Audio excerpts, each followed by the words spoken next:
Cette source autorisée, elle nous a dit quoi?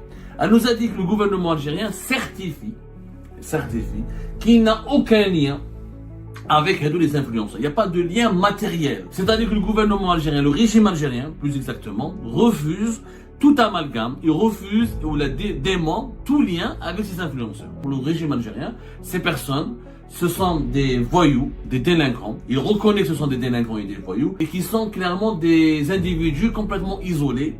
Personne ne leur a donné l'ordre. Par contre, Sofia, la fameuse Sofia de Lyon, moi j'ai posé la question clairement à cette source autorisée, quand même, elle a des contacts avec les autorités algériennes.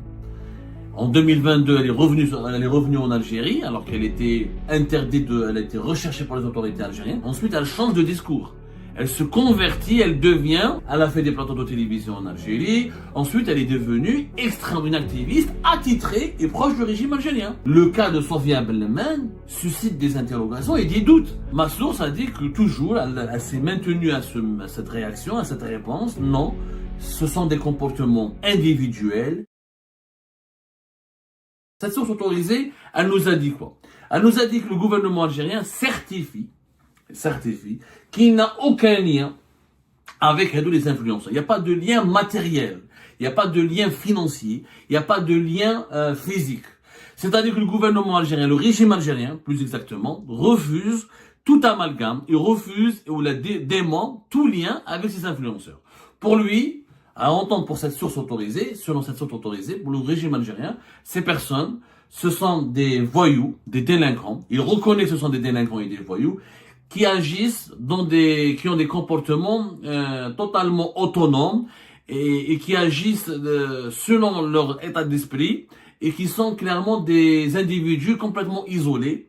Personne ne leur a donné l'ordre, ou là ne les a donné des instructions, ou là ne les a téléguidés depuis le gouvernement algérien. En clair, ce sont des énergumènes qui agissent de façon isolée et qui eux-mêmes essayent de plaire aux autorités algériennes, qui essayent de vendre leurs services aux autorités algériennes, qui essayent de draguer les autorités algériennes, mais personne ne leur a demandé de faire quoi que ce soit depuis l'Algérie. En tout cas, depuis une officine ou là depuis un organisme officiel lié aux autorités algériennes. Notre source autorisée certifie qu'il n'y a aucun organisme sécuritaire, ni les services secrets, ni un conseiller au niveau de la présidence, ni n'importe quel service de sécurité n'aurait entré en contact ou n'aurait dépêché un intermédiaire pour entrer en contact avec ces influenceurs pour leur inculquer une certaine conduite ou pour leur demander d'exécuter ou d'adopter un certain comportement ou pour lancer des appels au meurtre ou de lancer une campagne de terreur contre les opposants algériens. Le régime algérien réfute et dément toute proximité matérielle, c'est-à-dire il dément tout contact matériel et dément avoir employé ces influenceurs. Pour lui, pour le régime algérien, quand je dis pour lui, c'est pour le régime algérien, ces influenceurs, encore une fois, ce sont des énergumènes qui se sont comportés de façon isolée. Voilà, c'est des électrons libres, eux-mêmes ils sont violents, eux-mêmes ils sont déstabilisés, dérangés, et ils essayent, à travers leur comportement folklorique sur les réseaux sociaux, de plaire aux autorités algériennes. Eux-mêmes voudraient être récupérés par ils espéraient, le régime algérien, c'est ça sa lecture, ils pensent, le régime algérien croit savoir que les influenceurs algériens établis en France voulaient chercher à obtenir des privilèges, penser qu'en diabolisant les opposants, qu'en reproduisant la propagande des médias officiels du régime algérien, qu'en insultant les opposants, qu'en menaçant les opposants, qu'ils vont obtenir des avantages ou des privilèges ou qui seront remerciés ou là qui vont obtenir des récompenses de la part des autorités algériennes. Sauf que les autorités algériennes affirment, jusqu'à preuve du contraire, parce que je n'ai pas la preuve qu'elles sont en train de mentir, en tout cas elles affirment qu'elles n'ont pas de lien direct avec ces influenceurs. Maintenant, j'ai posé la question. Il y a un cas. Bon, Zazo Youssef, Ahmed Tintin, Ami Boualem, les autres influenceurs qui sont été ou incarcérés, ou placés en garde à vue, ou mis sous enquête. Je n'ai pas de preuves matérielles, moi, à mon niveau, en tant que journaliste d'investigation, je n'ai pas de preuves matérielles qui indiqueraient qu'il y aurait une relation entre eux et l'Algérie. Entre eux et les autorités algériennes. Par contre, Sofia, la fameuse Sofia de Lyon, moi j'ai posé la question clairement à cette source autorisée, Sofia Bellemen, quand même, elle a des contacts avec les autorités algériennes. En 2022, elle est revenue en Algérie, alors qu'elle était interdite elle a été recherchée par les autorités algériennes parce qu'elle faisait partie des activistes du Hirak. Elle manifestait en 2019 et en 2021 en face du consulat d'Algérie à Lyon. Elle s'est disputée avec les agents consulaires. Elle était blacklistée par les autorités algériennes. Elle était même recherchée parce qu'elle était considérée comme un élément subversif. Ensuite, elle change de discours. Elle se convertit entre guillemets, et elle devient du jour au lendemain l'une des activistes les plus fidèles, les plus loyales à l'égard du régime algérien, et elle s'est illustrée par son engagement total et aveugle en faveur de la cause et de l'idéologie et de la propagande du régime algérien. Et Sofia Bellemen, comme je l'ai dit à ma source, elle est entrée en Algérie. Elle a été réhabilitée par des services secrets algériens, notamment par les services de renseignement extérieur, ou dans le cadre de la politique al-Mshem, c'est-à-dire cette politique de renforcement de l'unité nationale. C'est un processus qui a été lancé en 2022 et en 2023, qui a permis à certains anciens opposants algériens, ou à certains membres du MAC et du mouvement Lached, ou à certains dissidents algériens, de se faire pardonner par le régime, à condition qu'ils s'engagent à renoncer à toute l'activité d'opposition ou à toute activité jugée subversive par le régime algérien contre les intérêts du régime algérien lui-même. Ils ont pu entrer en Algérie, les mandats d'arrêt qui ont été lancés contre eux ont été levés, et les peines de prison ferme qui ont été lancées à leur encontre ont été effacées, et ils ont été réhabilités. Parmi ces personnes réhabilitées, il y avait des gens connus comme Yahya Mrioba, qui était l'ancien porte-parole du mouvement Rached. Il y avait certains cadres ou certains anciens éléments militants du MAC. Mais il y avait cette Sofia Bellemen, qui, dès qu'elle a été réhabilitée par les autorités algériennes, réhabilitée juridiquement et politiquement, elle a fait des plateaux de télévision en Algérie. Ensuite, elle est devenue une activiste attitrée et proche du régime algérien. Elle entrait dans les vestiaires de l'équipe nationale, elle était en contact avec l'entraîneur de l'équipe nationale, elle avait des contacts avec la Fédération algérienne de football, elle organisait des rassemblements en France, à Lyon, à Paris, elle partait jusqu'à Zurich pour, comme je l'ai dit hier, pour organiser des rassemblements devant la Fédération algérienne internationale de football, et elle propageait sur les réseaux sociaux des appels, des propos extrêmement haineux, extrêmement méprisants, et elle violait la vie privée, elle s'en prenait aux opposants algériens, et elle s'en prenait avec beaucoup de véhémence et beaucoup d'agressivité aux opposants algériens, alors qu'elle était une ancienne opposante.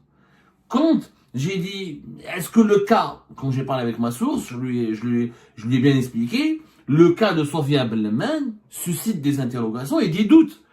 Et il est légitime de dire que ces influenceurs sont instrumentalisés par le régime algérien.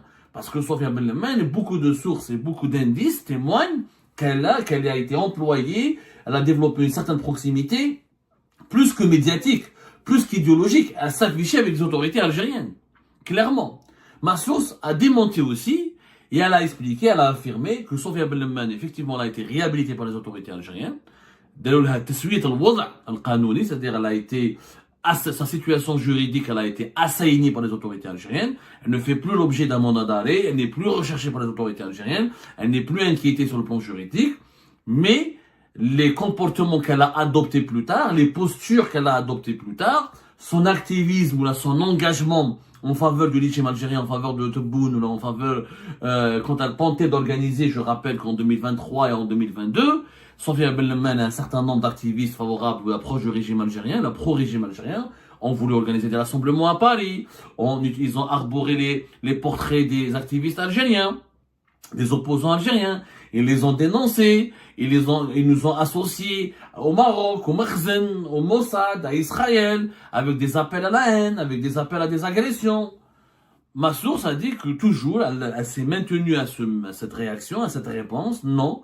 Ce sont des comportements individuels, isolés, qui n'émanent uniquement de la volonté de ces individus. Ces individus n'ont aucun lien organique avec le régime, aucun service de sécurité, aucune autorité politique ni autorité sécuritaire n'a donné des instructions ou n'a demandé, ou n'a manipulé, ou n'a demandé à ces influenceurs ou à ces partisans du régime algérien en France d'adopter des comportements ou de lancer des actions agressives ou de semer le désordre, le chaos en France. Donc, le régime algérien, à travers cette source autorisée, affirme clairement qu'il n'y est pour rien dans l'histoire des influenceurs. Ces influenceurs seraient des personnalités psychologiquement dérangées, instables, des individus violents, des délinquants, lâchés dans la nature, et certes dangereux pour l'ordre public, mais ils n'ont aucune filiation politique avec le régime algérien. Ce sont des internautes et des influenceurs et des personnalités et des personnes mal élevées quelque part et dérangées, instables, psychologiquement instables. Voilà la version du régime algérien. حنايا من باب الموضوعية والاحترافية au nom de l'objectivité du professionnalisme, on est obligé de recueillir la version des autorités algériennes.